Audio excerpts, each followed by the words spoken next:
Welcome to Better Health Guy Blogcasts, empowering your better health. And now, here's Scott, your Better Health Guy.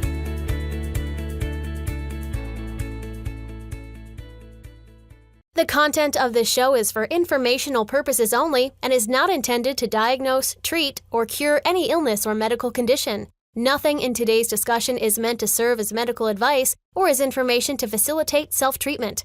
As always, please discuss any potential health-related decisions with your own personal medical authority. Hello everyone and welcome to episode number 169 of the Better Health Guy blogcast series. Today's guest is Dr. Bill Rawls, and the topic of the show is the cellular wellness solution. As a licensed physician for over 30 years, Dr. Bill Rawls has dedicated his life to medicine. When a health crisis in his early 40s abruptly changed his quality of life, he came face to face with the limitations of modern medicine and began to explore the vast possibilities of alternative treatments. Restoring his health through holistic and herbal therapies inspired him to share his revelations on the importance of cellular wellness. Today, he works to bring health and vitality to others as he helps them establish their own paths to wellness through modern herbology. And now, my interview with Dr. Bill Rawls. This is Dr. Rawls' third appearance on the podcast. He was one of my very first guests just over 5 years ago. Check out episode number 4 and episode number 107 to hear our prior conversations. He just released his latest book, The Cellular Wellness Solution. Tap into your full health potential with the science-backed power of herbs. Thanks for being here, Dr. Rawls. Oh, pleasure, Scott. Thank you for having me back. Of course.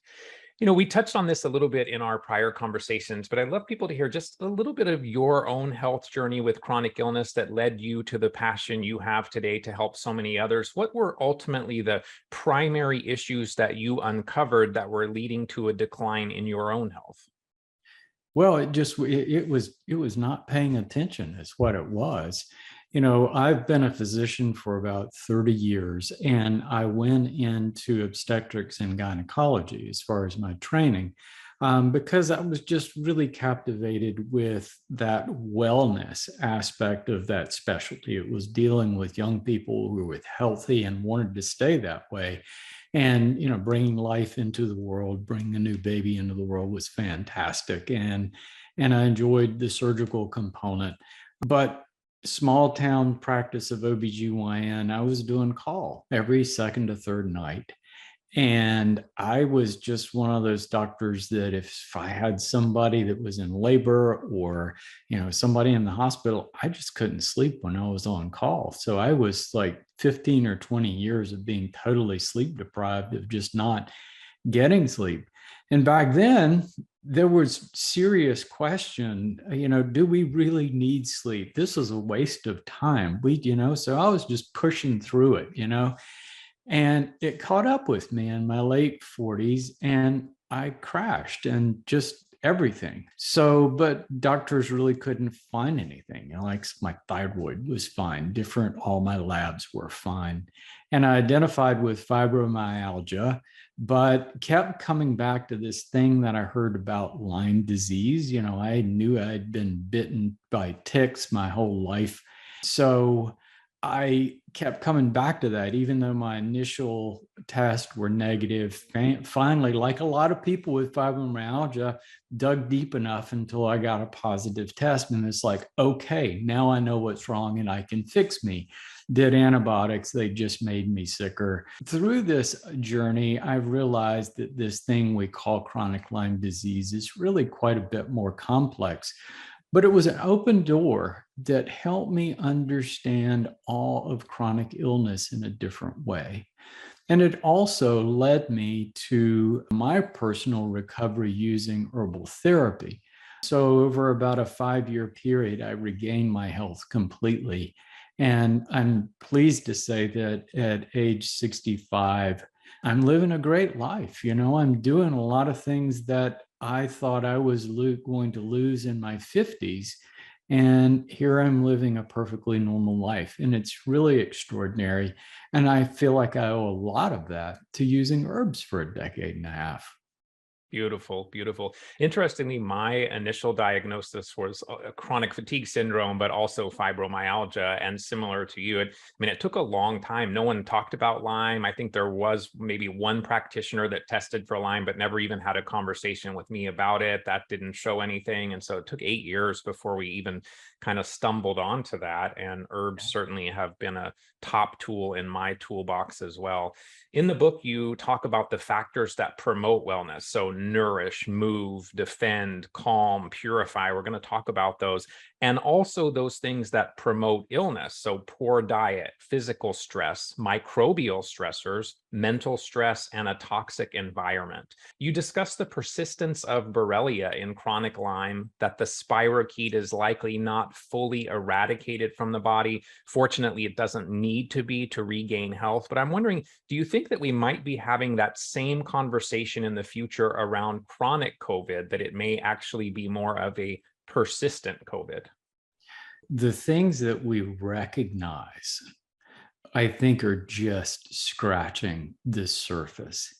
And that's where my journey has carried me, to look at this really complex relationship with microbes. 20 years ago, even 10 years ago, people were talking about our microbiome in terms of the bacteria in our gut and on our skin, but really only areas that were open to the outside environment.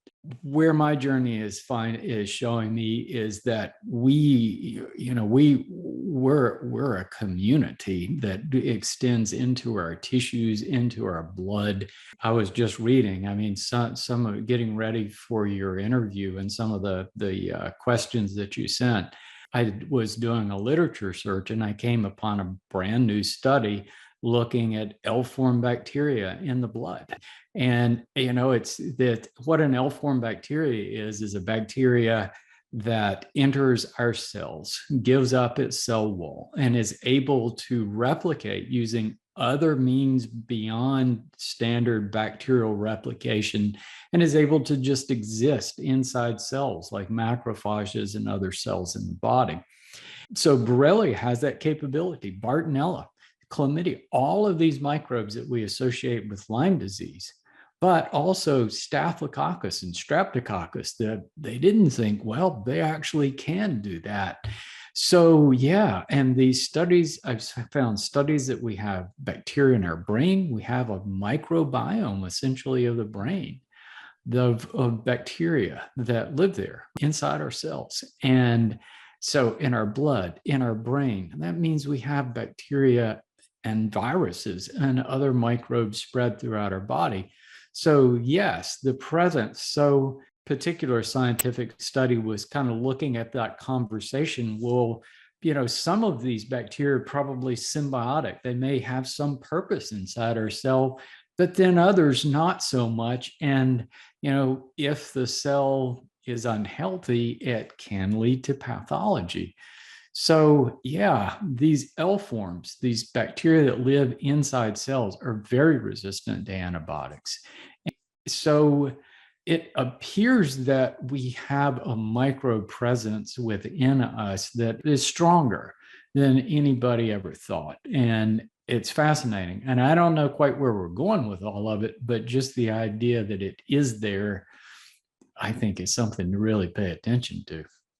I think your point is really an important one, in that I talk to people all the time, and I think we're going to talk more about this, but I talk to people all the time that think that they're needing to kill, that their body needs to be sterile in order to recover, that they have to eradicate every Borrelia, Bartonella, and Babesia. And my opinion is that that's not really realistic, that we can reduce them to the point that we hopefully no longer have symptoms, and then our immune system manages them. I know for some of my listeners, that's kind of a depressing thought, but for me, it's actually an empowering one, because I don't think it's realistic to eradicate all of these pathogens, right? I don't think to your earlier point, I don't know that we could even survive if we eradicated too many of these things. And so I think it's a more hopeful perspective that we are more microbe than human in many ways, and that we don't need to think of it as a war to recover health.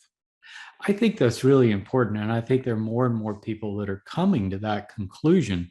This bombardment and this all-out do or die war against our bacteria. To me, what Lyme disease is, and really, again, when you're talking about chronic Lyme disease, I think you're talking about a model of any kind of chronic illness, most kinds of chronic illness.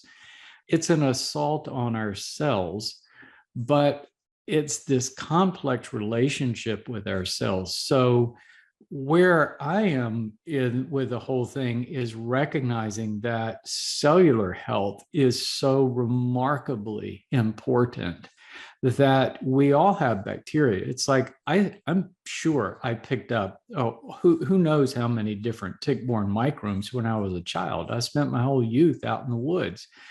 Ticks were every day.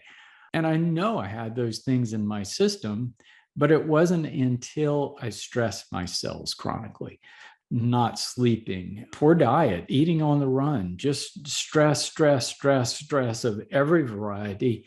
And when you chronically stress your cells, they lose the ability to defend themselves. So, when we talk about our internal defenses, a lot of emphasis is put on the immune system.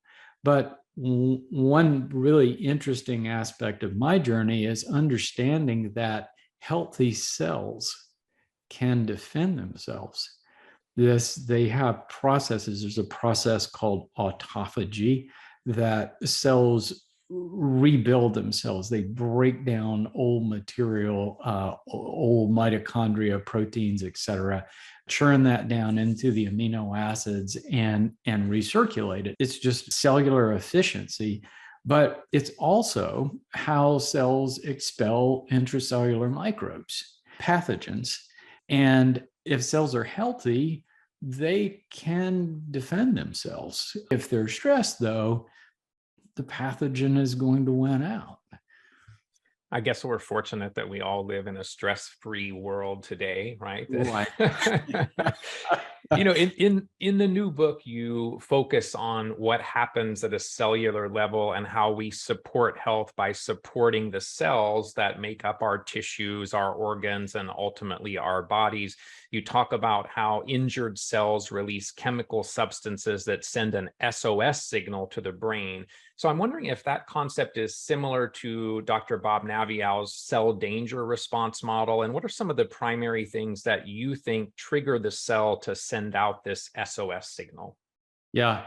Well, what I'm talking about here, I was not familiar with the cell danger response model. I was looking at other data, looking at cellular functions, but I did research it, and it's fascinating, and then certainly it complements everything that I've been studying and writing about.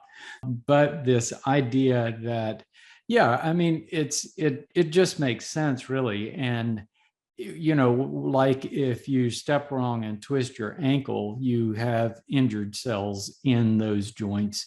And injured cells that are acutely injured, release chemical substances that are designed to activate nerves that basically let the brain know that something is going on wrong. This cell composite that we are, made of trillions of cells, all of our cells have to work together for us to function as a unit. So when we talk about hormones and chemical messengers, what all that is just cell signaling of cells communicating with each other so they can work together. And basically, the brain is leading the charge. The brain is sensing everything that's going on in the outer environment, but also sensing what's going on inside the body too. So that, if you have a group of cells that are injured in some way, the brain is going to take that signal and send the correct responses there to help repair those cells or help repair that tissue. It's a pretty common sense thing. And that's what he's suggesting in this cell danger response model, that, that when cells are chronically stressed, then metabolic functions are disrupted.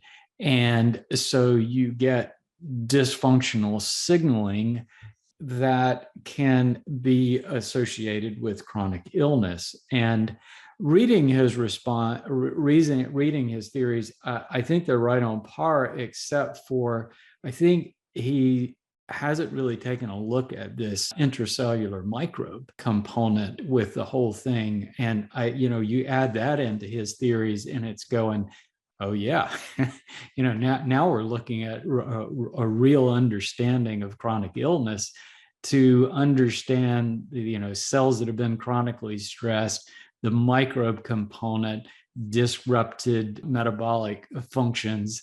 And yeah, I think that that's how we ought to be looking at every chronic illness. Another paradigm that you bring into the book is the idea that chronic illness is a state of low energy. And so, that brings us to the mitochondrial discussion. I've been learning about this over the past few years from Dr. Todd Watts, and the focus on mitochondria as being super critical to support and regain health, to have the energy currency to do what the body needs to do. So I'm interested in, what are some of the tools that you think about to support the mitochondria? Are you more focused on removing those factors that stress the mitochondria, like the environmental toxicants or maybe the pathogens? Or are you more focused on supporting the mitochondria, or maybe doing both of those? And then kind of extending on that discussion, do you find that when these SOS signals are present and the body is kind of going into more of a protective hypometabolic state, that essentially is kind of the body putting on the brakes as a protective mechanism, that coming in and aggressively supporting the mitochondria, which to me is almost like pressing on the accelerator, do you find that potentially creates new problems, that we need to be gentle in how we start supporting mitochondrial function? Yeah, I think those are all good questions, and ones that I have thought through just writing the book. A lot of it is just common sense. If all cells have to have energy to function. They draw cells from mitochondria. Different cells, like skin cells, only have about 100 mitochondria per cell because they don't use a lot of energy. Heart cells, 5,000 mitochondria per cell because they're pumping out, they really rely on a lot of energy. So mitochondria are the source of energy for a cell. It's kind of like a battery. And so if you stress the cell, then it's going to run down that mitochondrial battery, and they're going to, and it needs to be recovered.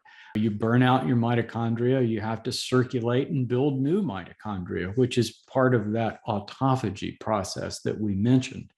And so when you stress cells intermittently, then they rebuild the mitochondria efficiently, and the cell almost comes back stronger. So here it's like training. When with exercise, intermittent training, you stress that cell, it recirculates, it gets stressed, it recirculates its mitochondria, it rebuilds.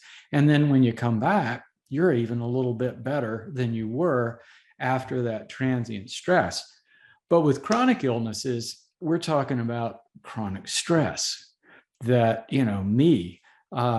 not sleeping, cells need downtime to recover, and you need that sleep. I wasn't sleeping. I was eating on the run. I was just running high adrenaline levels all the time.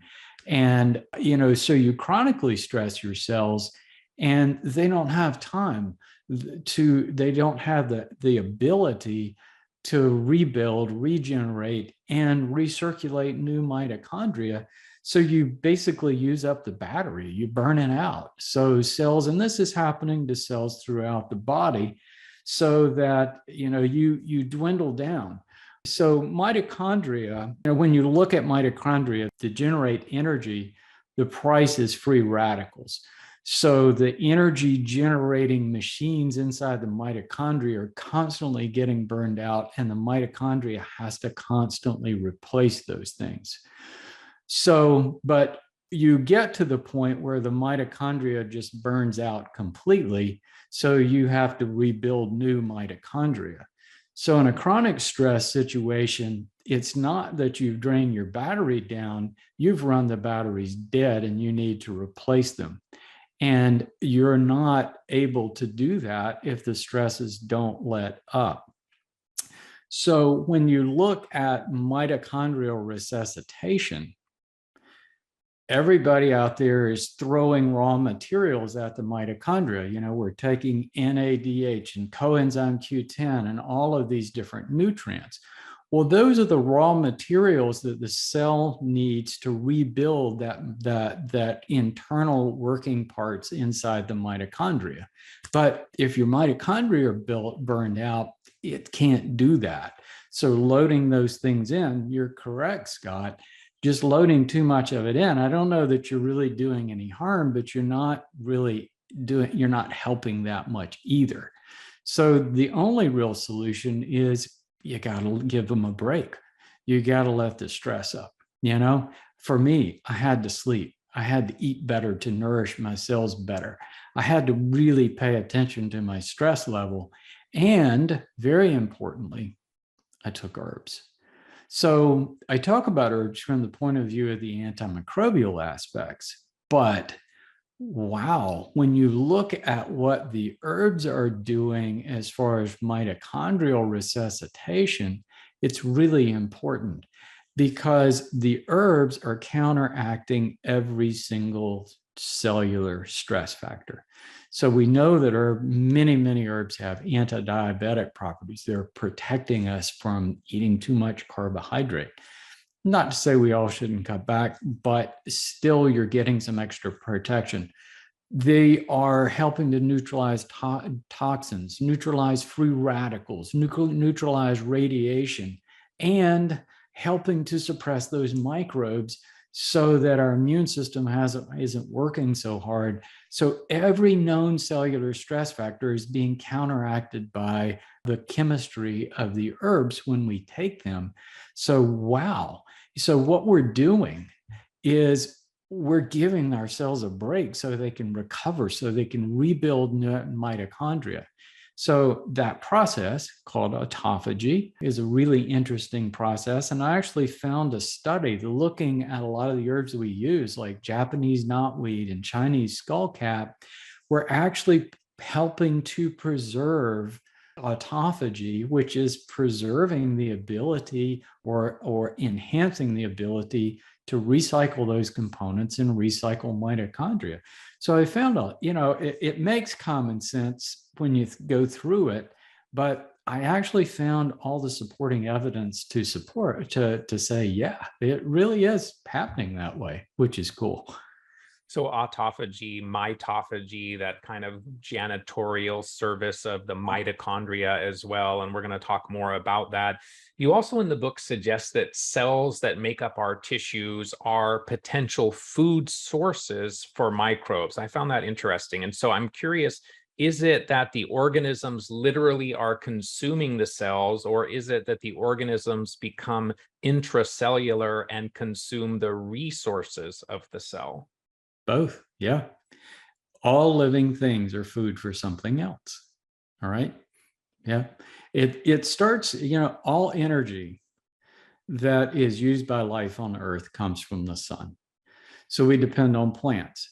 So plants take the energy from the sun and lock that energy into complex organic molecules, glucose, carbohydrates, fats. A little bit in protein, not quite as much, but all organic molecules have energy from the sun contained within them. So glucose and fats are basically the energy currency for all life on Earth, but all organic molecules contain energy that can be used by other living organisms. So basically, yes, it's true. All living things are food for something else, everything. You talk in the book about the three primary defenses that protect our cells from becoming a pathogen's next meal: physical barriers, immune system, normal flora. What are some of your approaches for supporting these primary cellular defenses?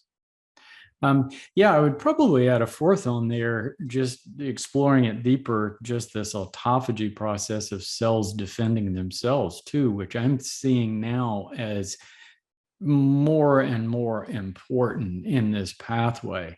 But we all need a healthy immune system. That's basically the defense mechanism. Barriers. we don't think about the fact that our skin and the linings of our intestines are keeping microbes out. I mean, that's a big part of what they do.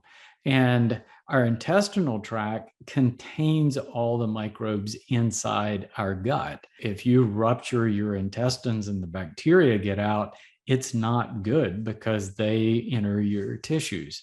It's a free-for-all. All living things have to eat. Bacteria have to eat, and what they eat is organic molecules of various kinds. So when I say that word eat, basically why we eat, why bacteria eat, is to gain the raw materials, the organic molecules, to produce energy and to build new parts. So yeah, all bacteria have to eat something, and they eat other organic molecules, and host-dependent bacteria, viruses, protozoa, yeast are basically utilizing the organic molecules of a host. So we don't want that. So we have skin and barriers to keep them out. What an infection technically is a microbe crossing a barrier. Skin infection is just bacteria trying to break through that skin barrier. A respiratory infection is bacteria or viruses trying to break through the barriers in the lungs. And what happens, though, is all these barriers are leaky. Bacteria do get through the skin. They do get outside the gut. They do make it through the lungs. So we have the backup system of our immune system that basically places white blood cells of various kinds as sentries at all the borders. 70% of the immune system lines the gut because they're constantly bacteria leaking through from our gut into the bloodstream. So there are white blood cells waiting constantly of various varieties. And then our normal flora. When you think about it, all these things that I kind of took for granted, and then you have to think through and go, okay, we've got pathogens inside the gut, but our immune system doesn't get inside the food material inside the gut. So what's keeping them down? What's keeping those from just exploding? Well, our normal flora is. And it's not that our normal flora are especially friendly to us. It's just that we have a very long-standing relationship to them. And these bacteria produce substances that keep our pathogens in our gut or on our skin in check. Allow them. It's kind of like yeah, we're going to give you a little food and let you hang around because you're useful.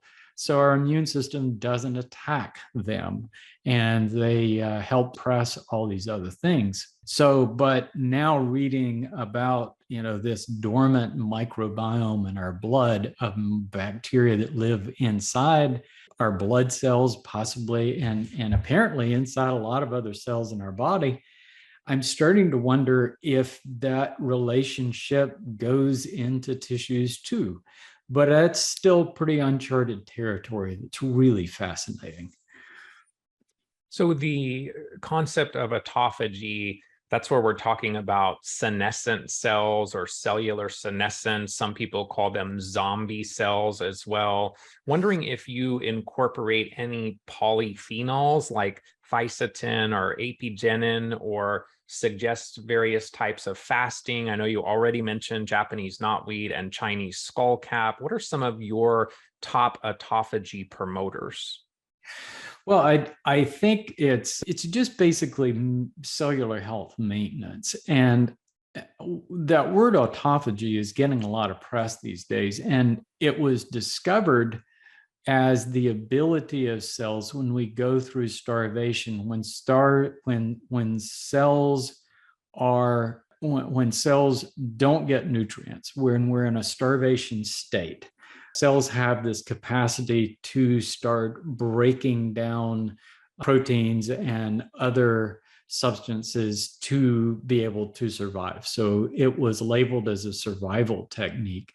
It's kind of like if you're on an old steam locomotive and you run out of coal and you can't run the engine and you need to get down the track to your next destination, you start pulling wood off of the side of the train and off the caboose and the passenger cabins and start shoving it in the engine so you can make your destination. But I see it more as an overall cellular efficiency mechanism that cells are always breaking down worn out proteins, worn out mitochondria. So you don't really have to be in starvation to do that. And so there's a lot of talk about intermittent fasting or fasting. And I think that's really a good practice, to shorten your eating window. I think it gives your GI tract a rest, but it also does, give your cells time just to recover, time to recirculate. So you do enhance that autophagy process. But I think that we do the same thing with regular exercise too. Basically anything. It's that intermittent stress. It's taking that cell and going and pushing it a little bit. So yeah, so it gets those gears primed to start recycling parts and recycling mitochondria to basically build itself back better than it was. So we can do that with intermittent fasting. We can do that with exercise. But where the herbs come in is protecting the cells from stress, from excessive stress, from excessive free radicals, from toxin exposure, which we all get more than we have when we should from microbes. So I think it's basically, when you look at the herbs, I think what they're doing, and this isn't true of any one herb, this is true of most herbs, by having these cell protective mechanisms, then it just gives the cell a better opportunity to do that housekeeping that it needs to do to stay healthy. So I think that's where the herbs come in. So they don't really substitute for regular exercise, healthy diet, but they do give you an edge that just helps your cells recover more quickly. So some of the ones that you talk about in the book, the Japanese knotweed, Chinese skullcap, you talk about green tea, ginger, turmeric, wild celery, garlic, berries, and maritime pine bark. So lots of things for people to dig into in the book in that realm of supporting autophagy. One of the questions that I have had on the autophagy conversation is, there seems to be a balance between mTOR, or building, and autophagy, or cleansing. Some people suggest that if you are constantly stimulating mTOR by, let's say, a daily protein shake or something along those lines, that you're not really going to be able to get into autophagy because you're constantly stimulating this building process. And so I'm wondering, from your perspective, is that true, or is it not as black and white as some people might suggest? Yeah, I think it's not as black and white. I just don't think we know enough to completely answer that question. And I try to follow that just good rule of common sense and logic to try to do things that really make sense, that are in keeping with our ancestry of how humans have survived on this planet for hundreds of thousands of years. So just mimicking a lifestyle that maybe we're more attuned to, all of those things I think are useful. Yeah, what does concern me though is there's a lot of research now to try to do mTOR. And mTOR is just that regulator in the cell that regulates anabolic functions. So mTOR inhibitors to try to block it, to induce autophagy artificially, yeah, I'm not sure that's a good idea. But I think there's something to be said for just narrowing your eating window, whether you're cutting it down to 6 hours or 12 hours, just giving your body a break.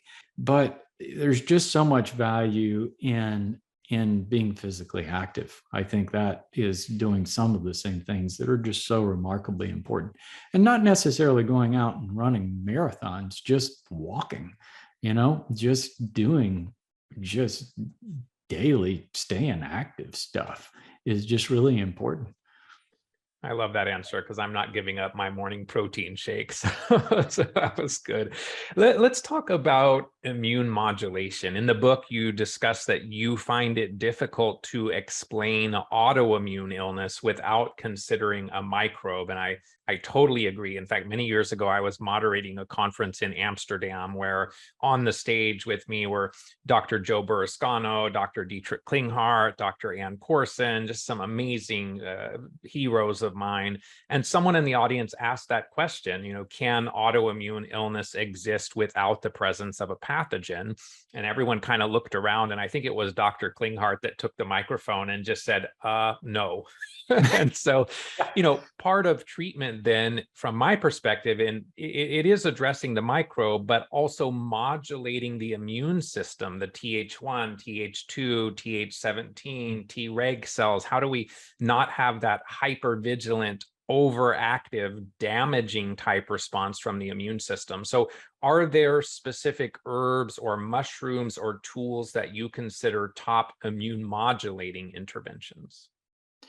Yeah, that is a nice thing. I mean, we know so much more than we have been. We're still learning a lot about herbs, and I've said numerous times, I couldn't have written this new book 10 years ago. The research just wasn't there. So in the past decade, there's just been an explosion of new research and new ideas looking at what herbs are doing, which I find fascinating. And we're starting to know a little bit more about how different herbs modulate the immune system or stimulate the immune system.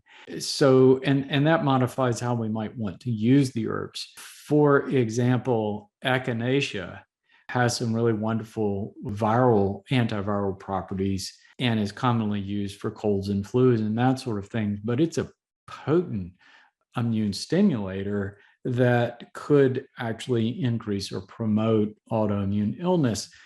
Whereas the other herbs that we're typically using for a longer duration in Lyme disease, there are a lot of good herbs for chronic Lyme disease, but some of the top that you've mentioned, and they're certainly on everybody's list now, is Japanese knotweed, Chinese skullcap, reishi, cordyceps, garlic I put on my list. They are more immune modulators. And, when you say modulation, what you're talking about is bringing back to normal, regaining a normal response. So, parts of the immune system that are overactive, like overactive Th1 and underactive Th2, or various different scenarios.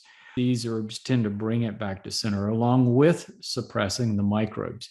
The details of how that's happening, which phytochemicals are just specifically acting to do what at this point, we're still defining. I don't think our research has quite gone that far.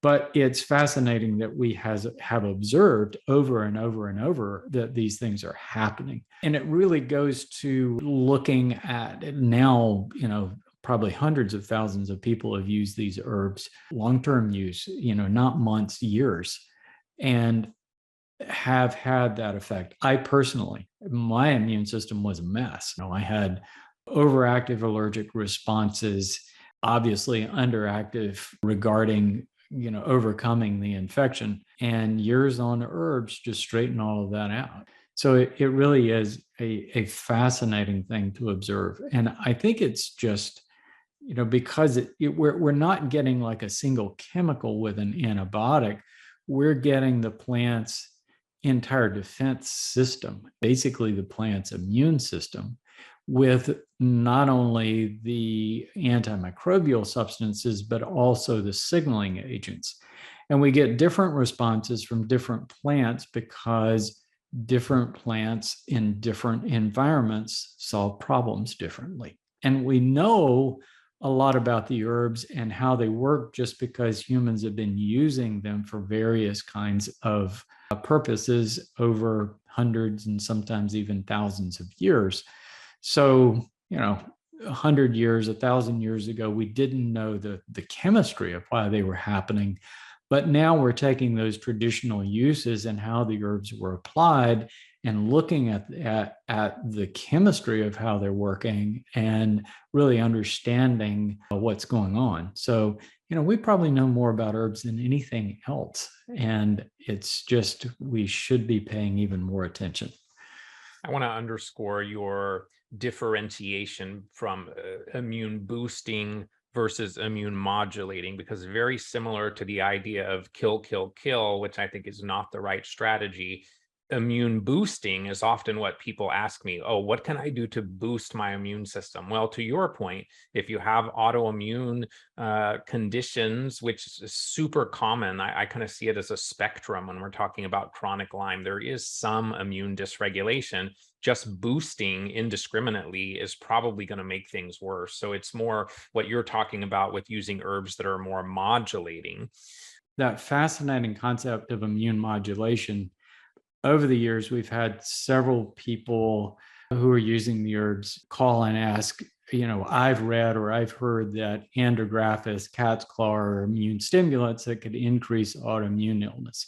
So I got on the Google to try to find the source and found that WebMD was claiming that. So I started digging for the evidence and actually found the contrary, that andrographis, one of our great herbs, and cat's claw, another one of our great herbs, actually had been found to decrease the incidence of a variety of different autoimmune conditions with long-term use. So it debunked that, and it supports the idea of immune modulation to say, well, here's something we're using to help people overcome chronic Lyme disease with a variety of different microbes. But it's also, we've got evidence to show that it reduces autoimmune, which suggests that, yes, they are truly immune modulators.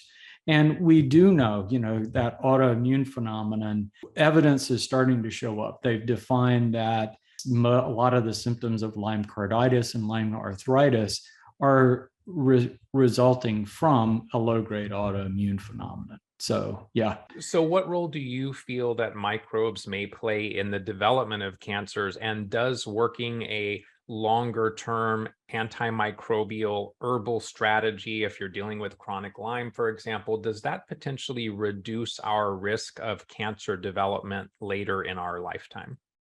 Yeah, I don't think there's any doubt. And I can answer that on a couple of different levels, starting with the fact that that's one of the big areas of research worldwide, and has been over the past several decades, is looking at the anti-cancer properties of so many different herbs.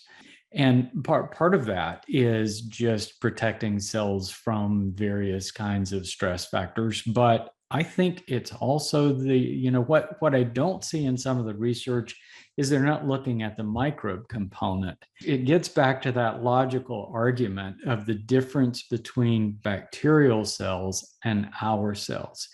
And it has to do with the growth. So our cells have restricted growth. Bacterial cells have unrestricted growth.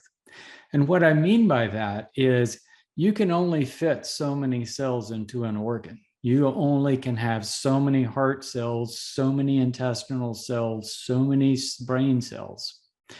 So our cells have restricted growth. Like if you have a heart cell and you lose a heart cell, you would only get a new heart cell to replace the one that's missing.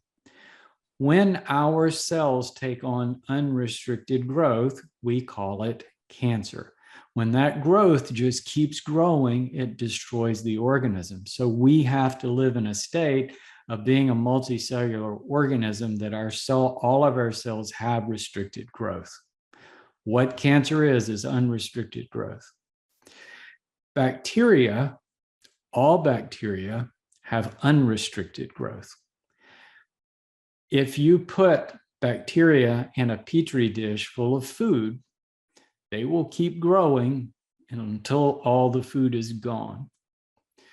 So all bacteria will grow as long as you feed them, unless you have other restrictions like immune system functions and things inside of our body that regulate their growth. But given to their own accord, bacteria will just keep growing.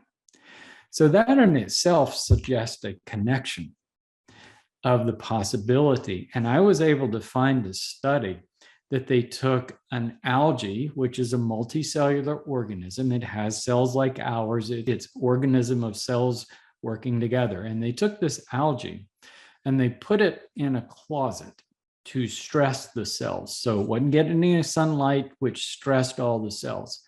And they exposed the cells to all kinds of different chemical carcinogens. And in every case, the cells just died every single time. But there was an intracellular bacteria that commonly infects this cell, and it doesn't do any damage to the cells, to the algae cells, if they're healthy. But they took those stressed algae cells and exposed them to this intracellular bacteria, and it formed cancer every single time. Every single time. The algae cells took on the unrestricted growth of the bacteria, and they actually found that the bacteria was inserting its gene segment for unrestricted growth into the algae cell. That was fascinating. That was just a big eye-opener to speculate. And these researchers were speculated that, is this how all cancers form? Well, that's hard to ignore. So right now, 20% of our cancers are directly associated with either a virus, a bacteria, a protozoa, but I think we're going to find that it's much, much, much higher. All cancers, I don't know, but possible. So when you look at that model of stressed cells being vulnerable to bacteria and that being a possible mechanism for cancer, the herbal phytochemicals that protect the cells from microbes and all the various stress factors that stress the cell, well, it would make a lot of sense that your herbs have a high potential to protect us from cancer, especially as we age, because that's a big deal. Our cells are aging, so we can recycle our mitochondria, but eventually all of our cells will run out of mitochondria. So what aging is the process of losing cells. We have our peak cell count at age 20 and we lose cells for the rest of our time. So by age 65, my cells, I have a lot fewer than I did at age 20, and they're less functional. That's why we lose energy as we age. Our bacteria don't age in the same way that we do. The way that bacteria replicate, they're much simpler than we are, but they basically replicate and form brand new bacteria. So the bacteria I picked up, not the same ones, but the ancestors of the ones that I picked up when I was 20, they're just as strong as I was when I was 20. But my cells aren't. So that idea of taking herbs as we age to prevent all these problems from happening, oh man, it really makes a lot of sense. Yeah, it sounds a little discouraging when you put it that way. And at the same time, I remember years ago, Dr. Klinghardt talking about the fact that many of us have this early warning system and develop something like chronic Lyme and thus treat it, that longer term, as we get older, we're probably going to be much better than those people who didn't have that early signal to do something, and they thus develop Alzheimer's or some neurodegenerative condition. And so I agree. I'm a huge fan of herbs and do and plan to continue taking them for the rest of my life. Yeah. When people use pharmaceutical antibiotics for these organisms, like Borrelia, for example, they often need several different antibiotics to support the various forms of these organisms. You talked about the L form. We know there's a spirochete. We used to call it the cell wall deficient form. Some people now call that the persister form, but there's all these different forms. And for the most part, one antibiotic does not work well for all of those forms. And so with herbs, it doesn't seem to be an issue. My observation has been that the complexity of the herbs and the phytochemicals can really better address the various morphological forms of these organisms than more targeted conventional pharmaceutical antibiotics. And I'm wondering if you would agree with that. I do. Again, what you're getting with the herb is the plant's entire defense system. So it's a chemical defense that is multifaceted. It has a lot of different components, where the antibiotic, you're getting one single chemical. I think it's important for people to recognize that all antibiotics originally came from a natural source, either a plant, a bacteria, or a fungus. But instead of pulling that whole system, what they did was pull the chemical that they thought to be most active and then potentiated that. And a lot of times they've modified that single chemical to make other antibiotics or make antibiotics that are more potent. So in effect, you're losing the intelligence of that defense system when you pull that single chemical. Using several antibiotics together gets you a wider range of effectiveness. And, I think there's a place for antibiotics. Antibiotics work fast, especially on extracellular bacteria. You've got pneumococcal pneumonia, and that bacteria is invading your cells from the outside, and there's high concentrations of fast-growing bacteria. You need an antibiotic. But what you lose is the intelligence that comes from that whole defense system from the plant. And a big part of that, an observation that I made early on in my recovery, is taking the herbs didn't disrupt the normal flora in my gut. In fact, it improved my gut function. Whereas antibiotics, you're pretty much indiscriminately killing everything in the body. So there's always that. It's like a race, can you wipe out that targeted microbe, the pathogen that you're trying to get rid of, before you disrupt your flora and your gut so bad that it's going to cause you more problems than it's going to solve. So I think there is a place for antibiotics, and possibly in some individuals in Lyme disease. But I think that if you're not using herbs as a foundation, you're really missing out on something that could help you a lot. And I think we're going to find this to be true not only in chronic Lyme disease, but virtually every illness. Let's talk then a little bit more about potential interactions between pharmaceuticals and herbs. So I do know many practitioners will use antibiotics and use herbs.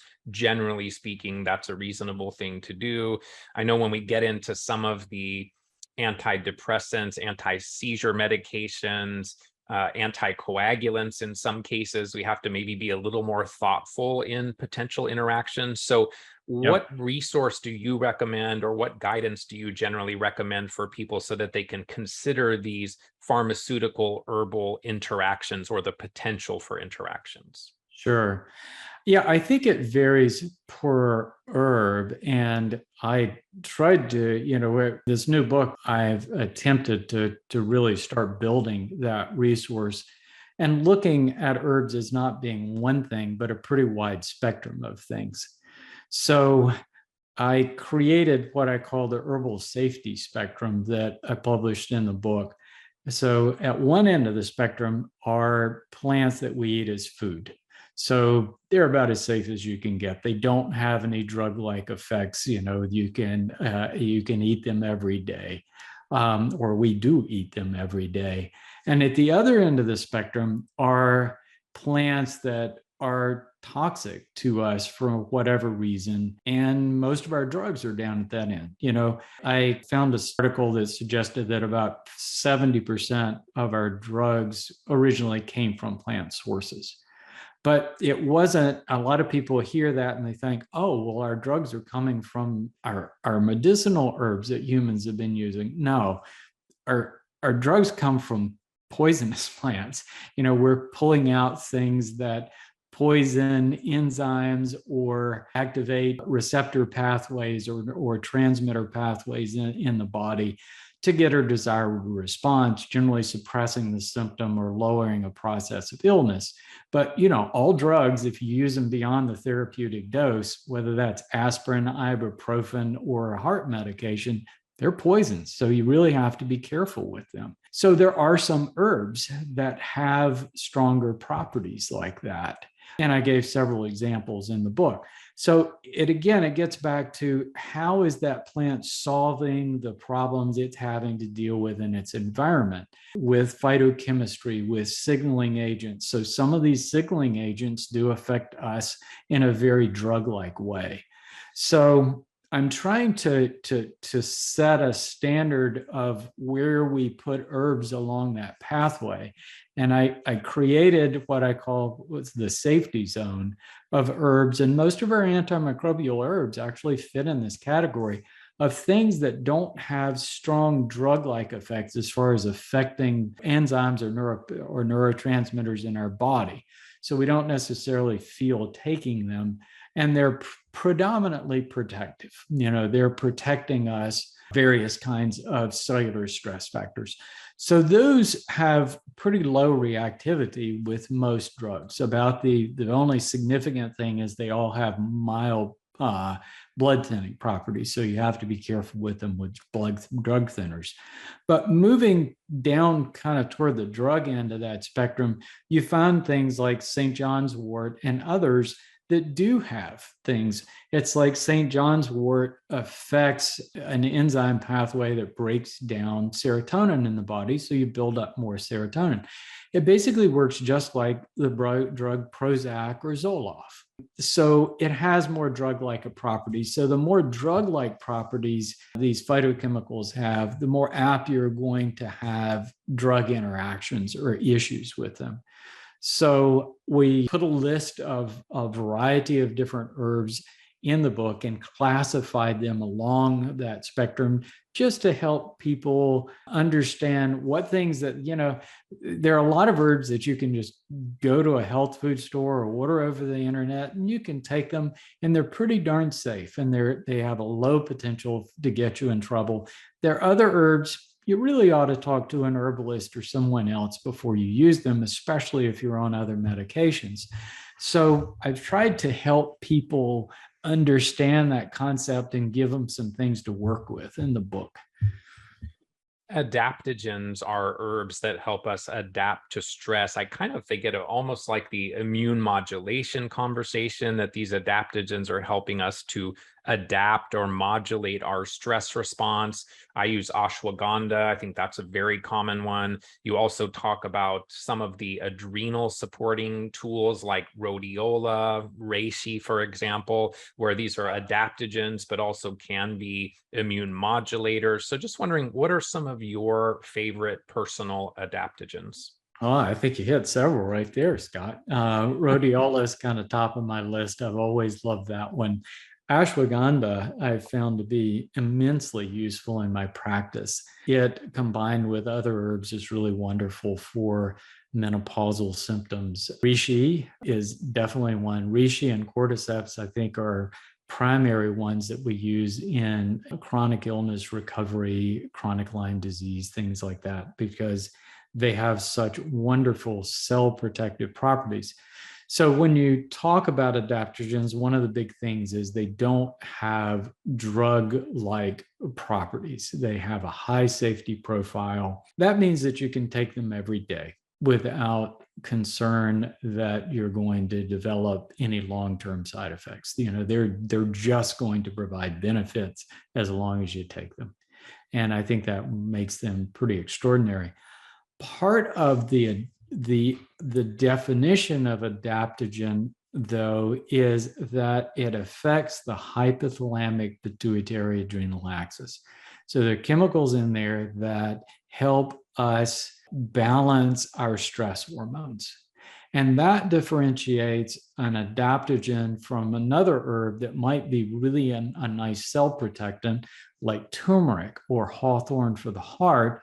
Those herbs don't affect our stress response quite as directly as our adaptogens. So they're all in that category of everyday herbs I talk about, and they're all important. But yeah, they're all good. In the book, you talk about spices and teas. I personally like the idea of moving to things that are easy to incorporate into your routine. Of course, there's a treatment phase where we're taking lots of capsules and supplements and things, but at a certain point, years down the road, even mentally, it's kind of nice to get out of that mode of, oh, I have my big pill box and all these things I need to do, and start incorporating some of these spices and teas and things that have been traditionally used in other cultures for supporting a lot of what we're talking about.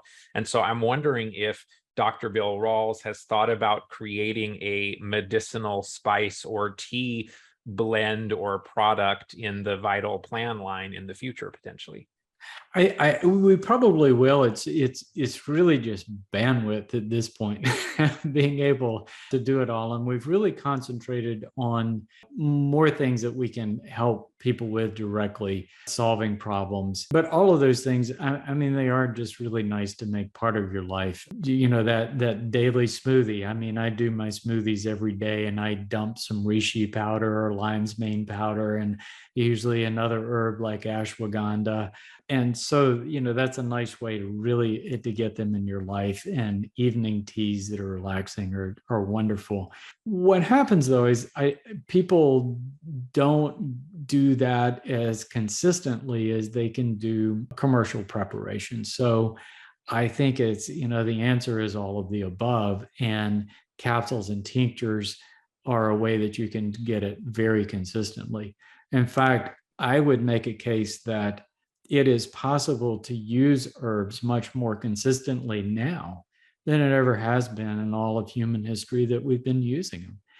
Going back in time when we have a wonderful history of herbal traditions, but I think it was very spotty. It depended on local knowledge and local availability and what was in season and whether you got out and were able to process it. So I don't think that humans have really gained the full advantage of herbs in the way that we can do it now with the availability of all the different preparations. So we're really living in the golden age of herbology right now.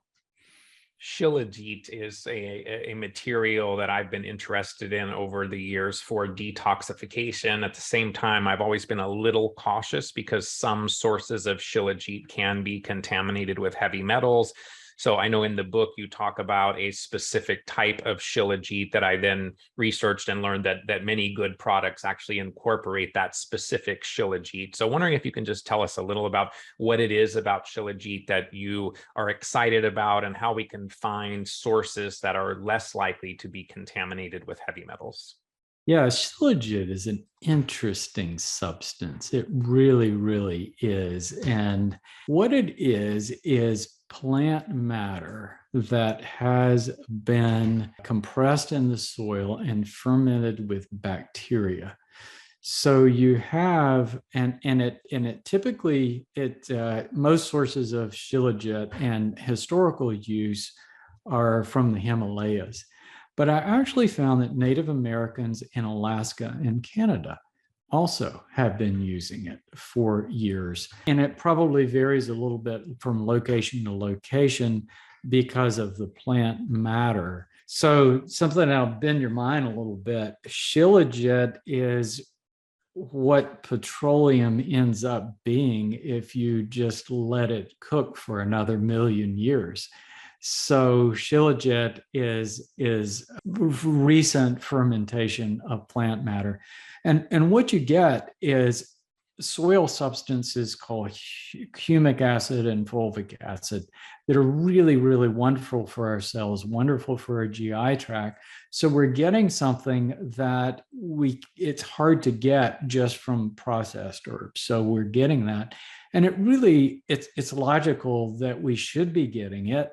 I added it onto my list because when you think about it, for hundreds of thousands of years, humans were getting a lot of fermented material and dirt in their food. Everybody ate on the ground, and we were probably getting these things. And there's evidence that we really need these things, but we're not getting them from any of our food sources anymore. So this is a really nice way to get it. But but you, in this day and time, with the amount of toxic chemicals that are in different places in the world, you really do have to be careful. So there are definitely sources of contaminated Shilajit out there. We're using a source from a company called Naturon that makes a product called Primavay, that they've really, their sources or their sourcing is impeccable. They do multi-level testing looking for heavy metals and organic toxins. So I trust it. I think it's a very, very reasonable thing. And it fills a dynamic that we're just not getting in our food, we're not getting in conventional herbs, that I think is really important.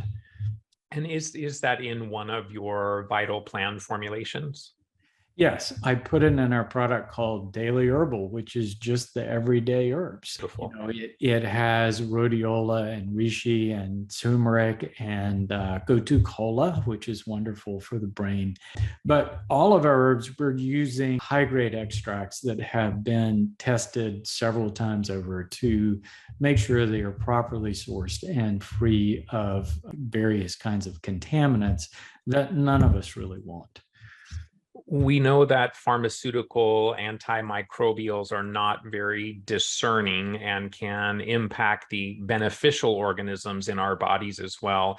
I'm wondering if you find that herbs are more selective, or can they also kill beneficial flora? And then kind of extending on that, do you find that organisms can become resistant to herbs as readily as they can to pharmaceutical antibiotics? Yeah, that was something that was fascinating to me from the very beginning, that the taking the herbs, taking any antibiotic, doxycycline, 2 weeks, my gut was just totally destroyed. Any antibiotics pretty quickly had an effect on my flora. I shifted to the herbs expecting something similar to happen in the early stages. I like other people, 2005 was about the time that I was going through this. Stephen Booner came out with his first book, Healing Lyme. I started taking the herbs, and my expectation was, yeah, you might get 2 weeks out of this and then we'll be looking for something else. Didn't happen. I kept taking the herbs. I kept taking the herbs. My gut just kept getting better. And it was like, something's going on here. This is fascinating. And then I started incorporating these things in my practice.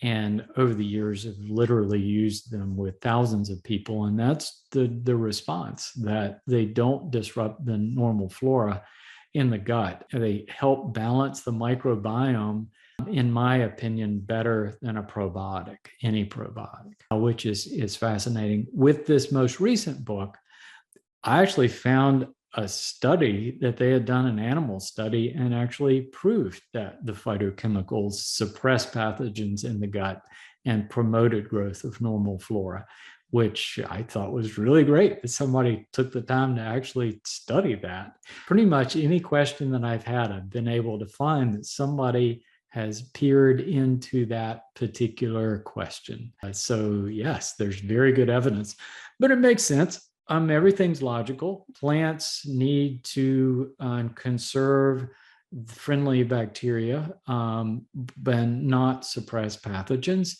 so that intelligence about the defense system of the phytochemicals of the herb, it makes sense that they're not going to disrupt the flora. As far as bacterial resistance, Stephen Booner would say, no, it can't occur, because the herbs the phytochemicals are hitting the bacteria from so many different directions that it just can't get on its feet, that you don't see resistance. I did find over time that I seem to just develop tolerance to herbs if I had been on them for a long time. Now, this was during my primary recovery. I'm still using a lot of the same herbs that I did then. I found that, I just wasn't quite getting where I wanted to. I reach a plateau and I'd bring in a brand new herb and it would give me a boost. What I can't answer is it bacterial resistance, that the bacteria are just becoming resistant to it? Or was it that I was just metabolizing these chemicals faster because I was taking them every single day? I don't know, but I did in some cases develop tolerance to it. Even so, I don't think it's the same intensity that you find with bacterial resistance with antibiotics, which now is a major problem worldwide, and herbs may be our best hope for that. Yeah, I totally agree. And I think my experience has been if there was an herb that someone stays on for a long period of time and it maybe then isn't working or continuing to work at the same level, if you then pause it and maybe bring it back in at another time in the future, it can be quite good again. It's not that it's permanently lost its potential to be health supporting, right? Yeah. I want to talk about just a few brief questions on some of these herbs. We've talked about a number of them. So Japanese knotweed, I think that one checks a lot of boxes for the Lyme and co-infection arena. It's immune and inflammatory modulation. Really like that one. Andrographis is another one, similarly often called the king of the bitters, can be helpful for bile flow, which I think is often overlooked in this conversation. And so wondering what your thoughts are on Andrographis in terms of promoting the flow of bile.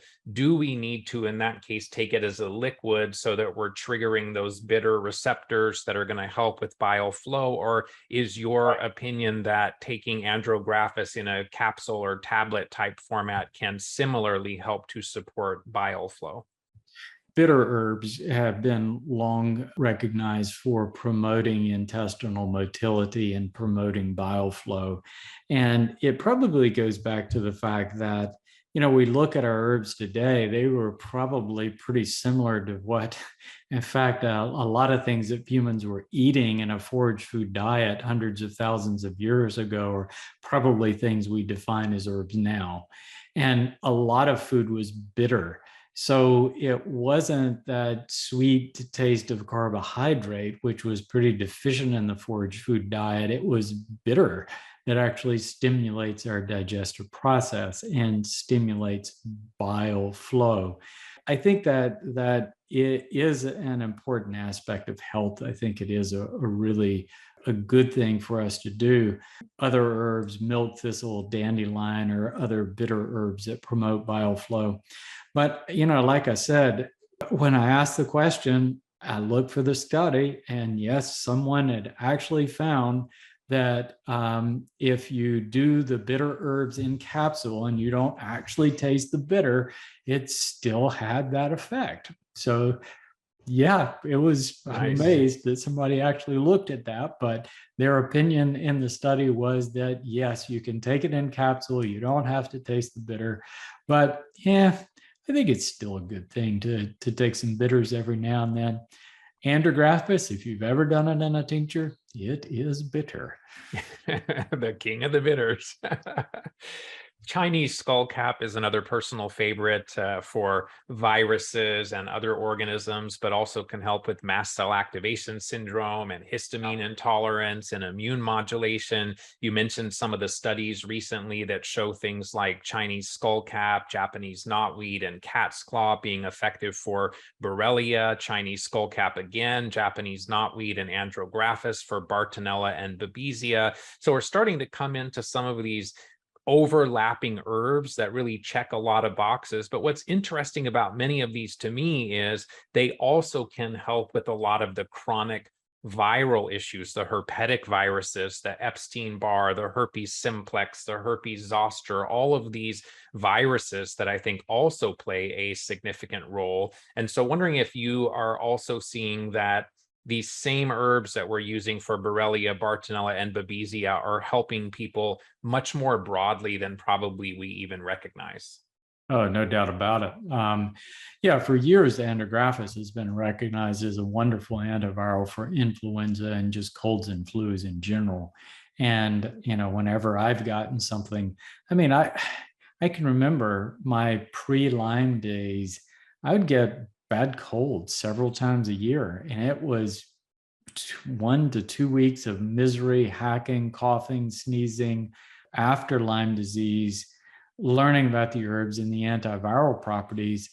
I started doing this thing where every time I would even get a little bit of a scratchy throat or slight congestion, I'd just load up on the herbs, double, triple doses 2 or 3 times a day, and then 1,000 of vitamin C every couple of hours. It'd just wipe it out. I'd just wake up the next day fine. And, you'd get a little bit of stuff, but nothing. And I just really haven't had a bad cold, knock on wood, for years. So yes, all of these herbs do have antiviral properties.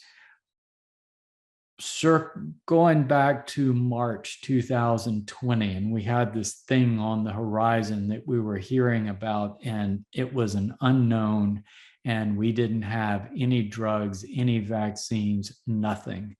The first place I went was to research herbs that might have activity against COVID or against the SARS virus that causes COVID.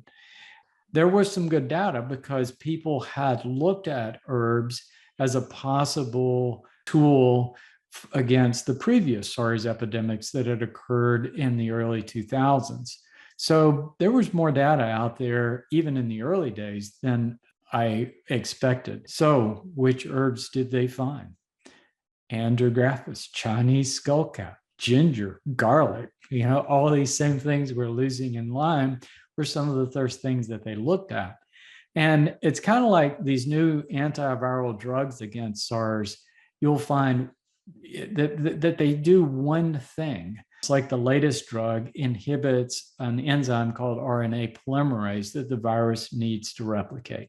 These drugs work fair at best. And when I was researching, they had looked at the mechanisms by how the herbs were affecting. Well, they all had RNA polymerase inhibitors, but they had half dozen or a dozen other things that they had identified that hit the virus in other ways, either prevented penetration into the cell or prevented the virus from being able to, do processes in the cell, along with blocking a series of different enzymes that the virus needed, or different viruses needed, to replicate. So the herbs weren't doing one thing, they were doing a spectrum of different things, which, again, that was pretty darn fascinating. And I think the biggest loss that we've had here is, even though this good science was out there and very available, posted on PubMed, our leadership basically ignored it and said, no, don't do herbs. Don't do anything like that. That's all voodoo. It's not going to help you. Well, it's not going to hurt you. And it's better than nothing, even if it does just a little bit. Here you're talking about getting ginger from the grocery store. One of the top things that I found that had activity against SARS virus was ginger. You make a strong ginger tea and drink it several times a day. How much harm are we doing there? So that was a disappointment. But yes, these things do have some really wonderful activity. And I think it's interesting because from the early days of the pandemic, I think people in the chronic Lyme community were anxious about the fact that, oh, I already have a really serious health condition, and, am I going to do worse than the general public if I acquire COVID? And I haven't really observed that. So many of the things that people were already doing to support their body in dealing with chronic Lyme and co-infections are also, as you commented, supportive of many of these viruses. And so it actually seems like people in the Lyme community have done relatively well compared to quote, healthy people. That has been my impression too. I was doing consults with people all through that time. And, early on, I was giving that kind of advice, and then finding that a lot of people were using these things and they weren't faring any worse than the regular population, some much better. In your Nourish chapter, you talk about whole foods, mostly vegetables, limiting sugar, corn, wheat, artificial sweeteners, even red meat, and reducing carbs. I'm interested in your thoughts on, is there a need for a low histamine diet, a low lectin diet, a low oxalate diet? What diets have emerged as your top tools or top diets. And then I'm interested as well in why red meat, because I know there is now the carnivore diet, which interestingly, many people that have had years of SIBO and other GI issues often seem to do quite well with. So give us some thoughts on diet. Yeah. Well, my recommendations for this book, this particular book is really geared at a general audience. I'm trying to break through and help people understand these things before they end up with some kind of chronic illness. The nourish recommendations in the book are focused toward just a general audience that needs to hear those basic recommendations. So I think more vegetables than anything else is really, really that's my golden rule. Cutting down on the processed foods, the extra carbohydrates, red meat I'll get to in just a minute. But then you have to individualize it. And my individual dietary needs were different than a lot of people. I had pretty bad gut dysfunction when I started herbs, and my food sensitivity testing, I was sensitive to 75% of the foods that I was eating. So I had to do a dance. I also had, some mild symptoms of mast cell activation syndrome. So as I was restoring my own health, I was trying to look at the individual needs of other people. Pretty much everything that I learned, I was applying to my practice and learning and trying to build out things that could help other people. So everybody's an individual. With our Restore program, I built a diet that is 3-phased. And the first phase of it is really restrictive because I cut out all the oxalates. I cut out everything that I could. It's pretty tight for a couple of weeks, but some people have to stay on it for months and months until they get to that level of healing that they can start to introduce other things. So we tried to do it really kind of all at one time. The second part of the diet, we're looking at food sensitivities and gradually reintroducing new foods. And then the third part of the diet is when the person is in a better place and they can have a more rounded diet, but within the definition of what I call a healthy diet. So it does vary. Some people are going to have to concentrate more, if mast cell activation syndrome, a low histamine diet, I think is essential. But they don't have to do that forever, just during recovery. Leaky gut, once you repair the leaky gut, you're not going to absorb the oxalates. So oxalates are coming across at a higher level in the early stages because everybody has leaky gut, or 75% of people have leaky gut. So I think until that gut is healed, you really do have to watch the oxalates. Yeah, I know a lot of people are going to the carnivore diet. I had this discussion on a recent podcast.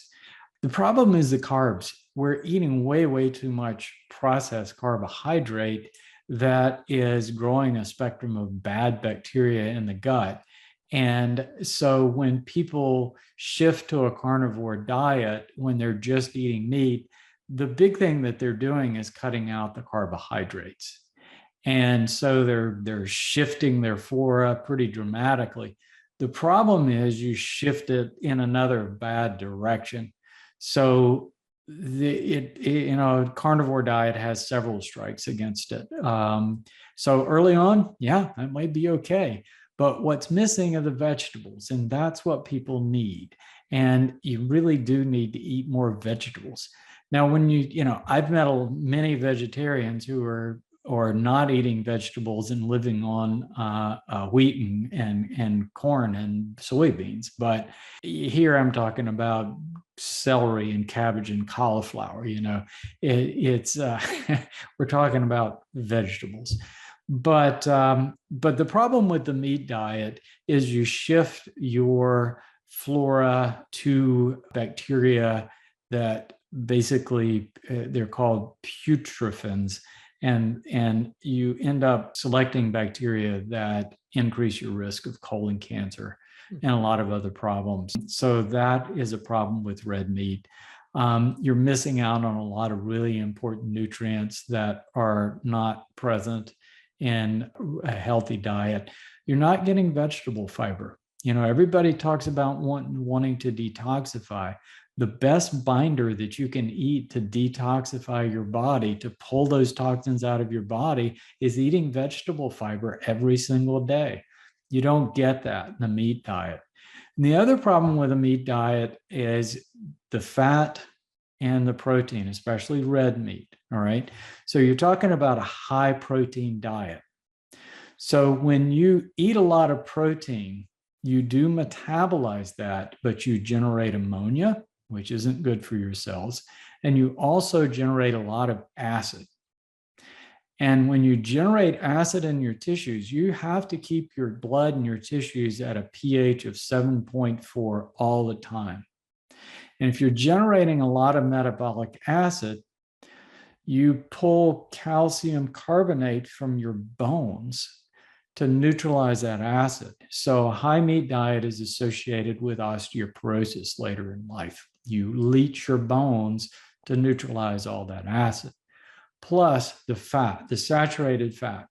It is true that the beef councils claim that our saturated fat in our red meat is not increasing your cholesterol is correct. It doesn't. It's fat made from carbohydrate that is increasing your cholesterol. But what atherosclerotic heart disease is from thick blood. And we don't think about it this way. We think about the components that make up our blood. But blood pours like a milkshake, not like water. It's thick, it's viscous. So when you're pushing blood through your arteries, especially tortuous arteries that are fast-moving blood, like your coronary arteries and your carotid arteries in your neck, you create friction, especially in corners. And that friction creates like a rug burn, and your body heals it with a scab. And that creates more friction, and it ends up being a wound that never heals. That's what a plaque is.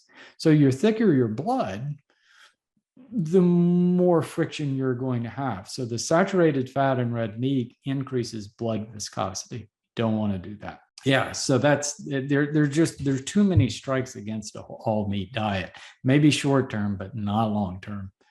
And to your point, I think it's also critical. I think probably the most overlooked conversation in the chronic Lyme and chronic illness conversation is hypercoagulation. And what are these microbes and environmental toxicants and mold exposures? What are they doing to our blood viscosity? And sometimes we need to test those things. In fact, I would say all of the time you need to test those things, see where you are, and think about some lumbrokinase or baluch or nattokinase or herbs or other things that can help with that, because it is affecting circulation, nutrient delivery, waste removal, all of those things. As we get into our last few minutes, a few more questions for you. In my mind, detoxification is foundational in health recovery. In your Purify chapter, you talk about chemicals and pesticides, but also about EMFs or electromagnetic energy and unnatural radiation. Wondering what some of the tools are that you have found that can support the body in dealing with the increasing EMF and radiation exposure in our modern world. Yeah.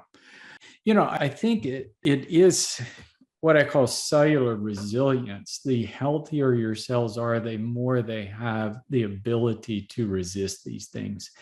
It's, for example, when I was really in the thick of my recovery, man, if I spent too much time anywhere near a computer, I could really tell it. It would just knock me down. Whereas now with my level of health and level of cellular resilience much higher, it doesn't really seem to bother me very much. But I think it is a factor. These are unnatural forms of radiation. I mean, you think about it, our cells are microscopic machines, and they are basically using electrical or electron energy to function. So all of our cells are putting out an aura of radiation, electronic energy. And that, our body collectively, you can feel your energy levels. We can measure that in various ways with EEG and EKG. So our cells are electrical. So we have this energy. And the Chinese have been, very cognizant, very aware of these energy pathways, our meridians that go through our body that balance everything. And there's some evidence that the communication between cells is not just chemical, it's also electrical. We use photons, light. Cells use light to communicate. They use electrical energy to communicate. So all of this is really important. So it would only stand to reason that if your body is, bombarded with these unnatural forms of similar energy, that it could be disruptive. I think that, cellular resilience with good diet, good sleep, herbs, all of that is really important. But I think just being smarter about it and trying to be. Quite frankly, I took a beating with finishing this book because the last 6 months I found myself on the computer, 6-8 hours a day, and it wore me down. I mean, I had to take a month just to recover from writing the book about health, which is kind of crazy. But it was just so much time on the computer, staring at that screen. I do things to distance myself. I have my main computer module that's several feet from me that's connected to the monitor. I'm getting a little bit from the monitor, but most of it is coming from the computer itself. There's a company called Defender Shield. A lot of the radiation comes from the bottom of the computer. So I have Defender Shields to put under them to limit that. I think that's a good idea. I'm more careful in recent history, the past decade of my life, about not keeping my cell phone on me all the time. I mean, I put it down on a table or try to put it away from me. Use earphones almost whenever I talk to somebody on the phone. I've got earplugs like you're wearing in my pocket. And I typically, I take a minute and put those on before I actually answer the phone. So I'm not putting the phone up by my head. I just don't do that anymore. So I think there are steps that we can take that are smart for all of us. Now, where we're going with 5G, who knows? That's uncharted territory. Yeah, I definitely wear these because not only do I not use Bluetooth headsets, but it would be quite hypocritical to have this podcast about health and then wear my Bluetooth earpieces, right? Right. Yeah. So, no. Yeah, I have it the same reason. I haven't gone to Bluetooth earpieces. Mine are all wired still. Mine too, yeah. So let's talk about how to calm. That's another piece of the book, how to calm our bodies from mental stress that we all face. I have observed that the autonomic nervous system plays a significant role in dealing with chronic Lyme and mold illness and these complex conditions. So what are a few of the tools that you find helpful for balancing and calming the nervous system to promote healing? Sure. I've thought this thing through. We talked earlier in our interview here about the fact that when our cells are stressed, they release signals that activate nerves that tell the brain something that's going wrong, right? So think about that state of chronic illness when all the cells in the body are stressed and they're all sending a distress signal to the brain all at one time continually. I mean, of course, your sympathetic nervous system, that fight or flight response, is going to be keyed out the roof. And it was just so uncomfortable. And restoring sleep was just really, really a challenge for me. So, I mean, I tried everything. I did various meditation techniques, but I found the thing that was really consistent was movement. Just getting out and taking a walk was really the quickest way to get to the bottom line. And you think about it, the normal response of that fight or flight response is running from the threat. Well, we don't do that. We sit and stew over it. So I really cut out a lot of stimulating television media, and I still try to filter that the best that I can and really focus on the things that I can actually do something about or that are important to me. But movement is so important. And I've been doing yoga and Qigong for years. Have I got time for one quick story, Scott? Sure. Okay. So I bought this device years ago called a Muse, M-U-S-E, and I'm not suggesting that everybody run out and buy one, but they're fun. But it's a portable EEG machine in a headband that basically senses your brain waves, and it gives you feedback. So it connects to your phone. You put in earplugs, and you're listening to your phone, and it's giving you feedback. So when your brain is in an erratic, agitated place, it gives you feedback of sounds of bad weather, rain and wind and all of this. When you're in a place where you're synchronizing your brain waves and getting to a meditative state, it gives you feedback of chirping birds, right? So I'm have this device on, I'm practicing with it, I'm trying to get the birds, I'm trying to get rid of the rain, and just working with this thing. And I got better and better at it, but it was always a challenge to keep the birds, to get rid of the rain. You know, you're kind of fighting yourself a little bit. So one day I decided, I wonder what happens when I put this thing on when I'm doing Qigong exercises. Now, Qigong are just these gentle back and forth movements. It's unlike yoga, it's continual movement of your body. So I put the device on, hooked everything up, and started doing Qigong movements. Immediately, all birds, no rain. As long as I was doing those movements, I was in a meditated state. I was getting all birds. My brain waves were synchronized. And it just really stated the power of movement and how quickly and easily you can get into that state to diffuse some of these hyperstimulated sympathetic responses. So I like to tell people that one, that, you know, you can get there pretty quickly just by doing some simple things. I love that. That's a great story. In your Move chapter, you talk about collagen crunchers as those things that are enemies of healthy collagen. I'm connecting with more and more people with hypermobility syndromes, Ehlers-Danlos syndrome. I mean, it's almost like I hear someone every day that's dealing with these things. So I'm wondering, what do you view as the primary threats to our collagen? Certainly, we know Borrelia is one. How do we support our structural integrity? And do you find that people with mast cell activation and histamine issues can tolerate supplemental collagen? Yeah, I think it's variety. Mast cell activation syndrome is a funny thing, and everybody is a little bit different. And when I work with people with mast cell activation syndrome, it's a trial and error thing of trying to get just a few herbs in them here and there and start with some basic things. And once we can start to balance the immune system, they can take more and more things and get back in balance. Collagen crunchers. Basically, we are held together by collagen. It holds our cells together.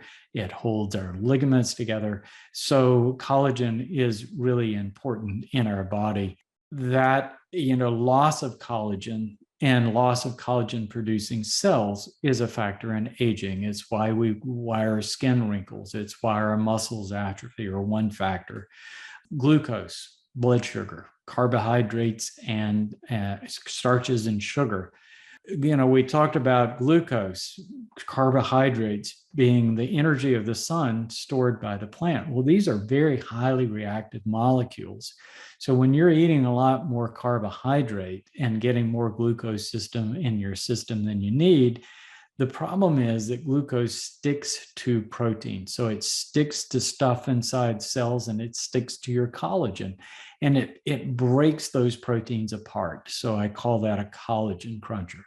Free radicals that come in dietary forms or in various kinds of forms, free radicals from toxic substances, are collagen crunchers. So those are things that I see as being a part of the aging process as we go through time. So the various different stresses that are collagen crunchers. Now, what we're seeing, I think, with the hypermobility syndromes is the invasion and disruption of various bacteria. Many bacteria like Mycoplasma and Borrelia. Collagen is a food resource to build more bacteria. So they're going to be affecting that. But then you have that autoimmune response to the presence of the bacteria. About a month ago, I found a study demonstrating that Borrelia infects and thrives, survives inside chondrocytes, collagen producing cells. So we're interrupting that process. So when you look at collagen and bone, we are constantly reorganizing those things. So we have chondrocytes, that various kinds of cells that break down and rebuild cartilage continually. And we have another set of cells that break down and rebuild bone continually. And if you interrupt those cells, if you infect those cells and inhibit their functions, then you stop that process. So you're not reorganizing things anymore. So taking collagen can be helpful to give your body the tools to rebuild collagen. But if you've killed off your chondrocytes, or you have disrupted them, your chondrocytes are infected with various kinds of microbes, you've interrupted that process. So taking collagen isn't going to do a whole lot. So that's where the herbs are so important for restoring that ability, restoring those cellular functions again. But I think it's a good idea. We want to give our body all the raw materials in it that we can. And in healthy people, it has been demonstrated that taking collagen does seem to enhance rebuilding collagen in the body. So I think taking collagen is a good idea, but take the herbs too, especially if you're struggling with Lyme disease, because just taking the collagen alone isn't going to fix it. You have to fix the cells.